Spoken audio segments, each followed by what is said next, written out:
మీకు వెరైటీగా సమోసాలు తినాలనిపిస్తుందా? తప్పక విజిట్ చేయవలసిన ప్లేస్ ఏంది అంటే సమోసా పార్టీ అనమాట. బెంగుళూరుకొచ్చిన వాళ్ళు మాత్రము తప్పక విజిట్ చేయడం మాత్రం మర్చిపోవద్దు. చాలా అంటే చాలా బాగున్నాయండి సమోసాలు మాత్రం వెరైటీస్ ఉన్నాయన్నమాట. మనకు ఆనియన్ గానీ, స్వీట్ కార్న్ గానీ, తర్వాత చీజ్ గానీ, తర్వాత పిజ్జా గానీ అలాంటి వెరైటీస్ అనమాట. ఇంకా చాలా ఉన్నాయి. తప్పక విజిట్ చేయండి. చూడండి నేనైతే మాత్రం ఇట్లాగా పొడి సమోసా తీసుకున్నాను అనమాట. దాని మీద పౌడర్ చల్లిస్తున్నారు సమోసా మీద. చాలా అంటే చాలా బాగున్నదండి టేస్ట్ అయితే మాత్రము.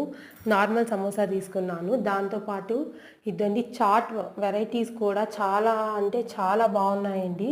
నేనైతే టేస్ట్ చేశాను అనమాట. నాకైతే చాలా బాగా నచ్చాయి. లాస్ట్‌లో ఐస్ క్రీమ్ తిన్నాను నేనైతే మాత్రం 3 వెరైటీస్ ఆఫ్ ఐస్ క్రీము. చూడండి సూపర్‌గా అనిపించింది నాకైతే మాత్రం. తప్పక విజిట్ చేయండి. అలాగే మీ ఇంటి గంటతో పాటు మా ఛానల్ గంటను మోగించండి. లైక్ చేయడం మాత్రం మర్చిపోవద్దు. Thank you.